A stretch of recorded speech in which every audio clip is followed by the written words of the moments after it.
Pradelis-Saumon, la montagne par nature. Émission spéciale montagne, depuis la station de Pradelis-Saumon, en Haute-Savoie. Bonsoir, bienvenue sur Radio Sensation. Vous le savez, nous sommes dans la résidence Les Soldanelles, accueillis depuis déjà un peu plus de 72 heures. Nos premières émissions ont débuté hier pour vous faire découvrir les merveilleuses aventures tout de blanc vêtus qui se déroulent ici sur cette magnifique station de Pradelis-Saumon. Aujourd'hui, un événement on va dire de caractère international pour ceux qui sont amateurs de courses de chiens de traîneau. C'était la grande odyssée que nous avons vécue en immersion depuis le début de cette matinée avec notamment Véronique. Bonsoir. Bonsoir Dominique, bonsoir à tous. Un grand événement donc avec de la passion, on a senti aussi de l'émotion, etc. Beaucoup de tension, une météo un peu fluctuante, mais bon, ça s'est bien passé. Ça s'est très bien passé, oui, absolument. Alors, il faut dire que cette course est partie de Saumon et est arrivée à Saumon. Et entre-temps, il y a eu quelques arrêts ici à Pradely et on était évidemment là pour recueillir un peu des témoignages de tout le monde. On verra cela donc avec au fil du temps et au cheminement de notre émission, la découverte des différents interviews des protagonistes de ce bel événement. On démarre tout de suite avec quelqu'un qu'on a eu au téléphone il y a quelques instants. C'est l'une des organisatrices de cette épreuve. On va l'écouter maintenant. Elle s'appelle Annabelle Kahn. Donc, comment s'est passée cette étape, Annabelle? Cette étape s'est très très bien passée. Le dernier musher vient de franchir à l'instant la ligne d'arrivée de la Grande Odyssée Savoie-Mont-Blanc. Une étape qui s'est courue en 60 km et 1800 mètres de dénivelé. Voilà, donc tous les mushers sont arrivés, tout s'est bien passé. On a eu des conditions météorologiques un petit peu difficiles avec beaucoup de vent. Mais voilà, la course s'est déroulée dans de très bonnes conditions. Comment êtes-vous arrivé à diriger cette Grande Odyssée qui est une course exceptionnelle en Europe et dans le monde même? Alors, la Grande Odyssée Savoie-Mont-Blanc, c'est une histoire de famille. Henri Cam, son fondateur, qui était donc mon père, a créé cette Grande Odyssée Savoie-Mont-Blanc en 2005. Et suite à son décès en novembre dernier, j'ai naturellement repris le flambeau de l'organisation. Et une femme qui est à l'organisation d'une telle course, ça se passe bien, il n'y a pas de souci? Il n'y a pas de souci, une femme à l'organisation d'une telle course, il n'y a pas de problème, tout se passe dans de bonnes conditions. Il avait un caractère, il savait rassembler, donc j'espère que j'arriverai à faire aussi bien lui, mais je ne m'inquiète pas du tout.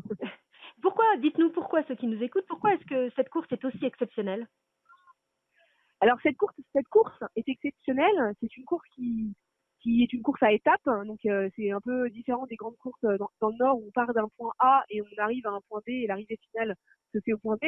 La Grande Odyssée Savoie-Mont-Blanc, c'est une course à étapes, donc 10 étapes sur 11 jours.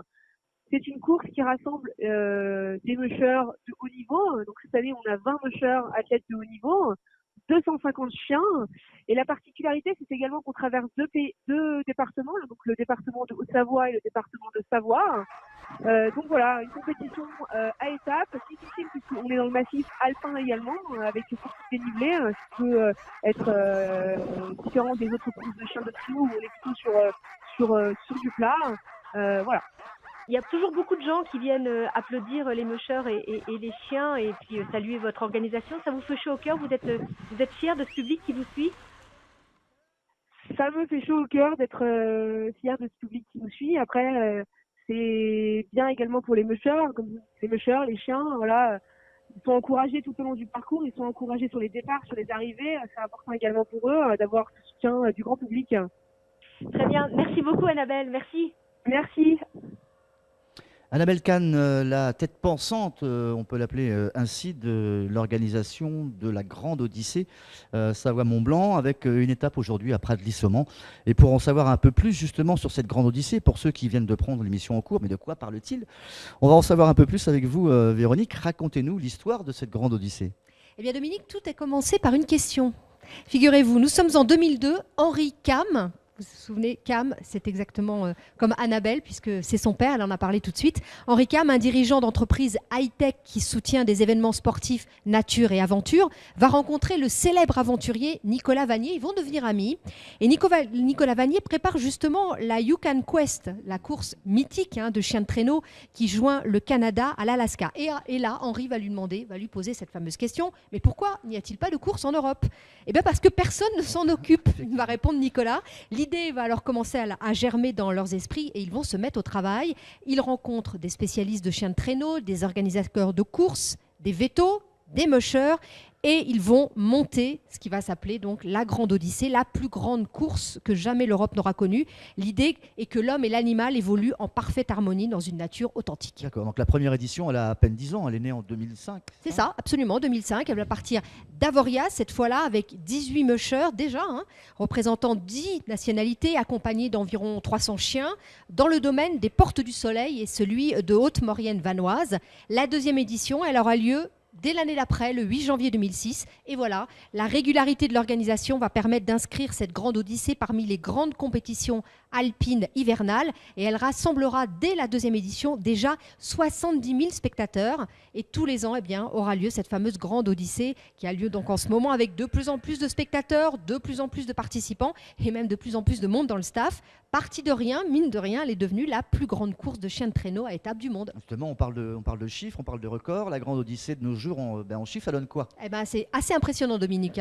Jugez-en vous-même, il y a 9 étapes, 1000 km d'efforts sur 600 km de pistes créées pour l'occasion, 30 000 mètres de dénivelé positif cumulé, vous imaginez, pour ces pauvres chiens, 25 mushers, 308 chiens, 100 000 spectateurs, rien que ça, 22 stations de ski dans les 2 départements Savoie et Haute-Savoie, et puis 1000 personnes qui participent à l'organisation. On en profite d'ailleurs pour les féliciter, toutes ces personnes du staff, et on souhaite bien sûr une belle édition 2018 qui a commencé il y a 2 jours aux mushers et à leurs chiens. Ils ont encore 8 étapes à franchir avant l'arrivée, c'est le 24 janvier prochain. Merci Véronique pour cette historique de la Grande Odyssée. Justement, on y était, on vous le rappelle, c'était un grand événement pour nous-mêmes aussi, qui venons pour la plupart de la région parisienne ou de la région normande, de vivre cela donc en immersion.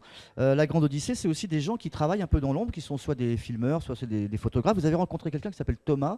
C'était une de ses premières expériences, du reste? Absolument, c'est un jeune qui suit et qui filme toutes les étapes. Alors il va nous expliquer tout de suite comment se passe son travail. Voilà, Thomas, le caméraman. Voilà, je suis avec Thomas qui est un de ceux qui filment la course. Vous êtes combien? On est 7 en tout. D'accord, donc pendant 12 jours, vous allez suivre les mushers avec leurs chiens. Est-ce que c'est compliqué de tourner ce type de course? Ça dépend, c'est fatigant parce que selon les conditions, on est amené à travailler sous la neige, il fait froid, il y a du vent. On a aussi des drones, une équipe de 2 personnes qui pilotent des drones et partant comme ça, c'est difficile de pouvoir prendre des belles images. Donc on fait au mieux. Est-ce qu'il y a aussi le problème de vitesse, c'est-à-dire que quand ils vont très très vite, il faut pouvoir les choper, comme on dit, les prendre, il faut se mettre à des endroits... En fait, on va se placer sur plusieurs points sur le parcours et on a plusieurs personnes qui peuvent être amenées à filmer en motoneige. Ça arrive qu'on ait un hélico de temps en temps, ça c'est quand il fait beau. Et voilà. Vous aviez repéré avant où vous pouviez vous placer? En fait, on va voir avec les gens qui ont balisé la piste. Ils vont nous dire, à partir d'ici, vous pouvez vous mettre... Ici, on sera sur la crête, on va voir des paysages dégagés. Et c'est surtout au niveau de la largeur des pistes où on va pouvoir savoir est-ce qu'on peut les doubler ou pas en motoneige, est-ce qu'on peut les suivre. Il y a des endroits qui sont super verglacés et selon la pente, on ne pourra pas passer en motoneige, ça glisse trop. Donc là, par exemple, vous attendez l'arrivée au bivouac, c'est ça? Vous allez filmer là, on quand attend parce que quand ils vont arriver au bivouac, ils vont s'occuper des chiens. Et là, en ce moment, on est en train de faire un magazine sur un sujet sur la relation homme-chien, en fait. Donc ici, ils vont s'occuper de leurs chiens en attendant que les vétos puissent checker tout ce qu'ils ont à voir. Et ils participent facilement, les mushers, vous pouvez les interviewer, ils ne sont pas concentrés, ça va? Non, il y en a qui sont plus ou moins stressés et puis il y a la barrière de la langue vu que c'est une course internationale, donc des fois il faut aussi se faire comprendre. Donc on fait à tâtons, on va les voir, on leur demande est-ce que on peut faire quelques prises vidéo, on leur demande qu'est-ce qu'ils vont faire, on essaie de s'intéresser aussi puisque on monte. Dernière question, est-ce que vous avez eu déjà depuis 2-3 jours des positions insolites ou des choses à nous raconter, des anecdotes? Non, tout s'est bien passé le tournage? Tout allait bien parce qu'il faisait beau. Là, il y a du vent, donc les tentes se sont envolées, etc. C'était vraiment impressionnant. Sinon, non, pour l'instant, on n'a eu que des étapes en fin de journée, donc on n'a pas forcément beaucoup de luminosité, on ne peut pas faire des plans non plus incroyables. Donc on attend qu'il fasse jour et qu'il fasse beau. Ça marche, merci beaucoup Thomas. Ouais, de rien. La Grande Odyssée, donc en son et en image, c'est le cas de le dire, avec Thomas, l'un des caméramans donc, de cette épreuve. On vous retrouvera bien sûr dans d'autres émissions pour faire vivre toujours de l'intérieur cet événement international. On parlera également du loup, du chien de traîneau, de plein d'autres choses. On se retrouve juste après cette petite pause. toute l'équipe de Sensation est à la montagne pour une émission spéciale depuis la station de Pradely-Saumon en Haute-Savoie.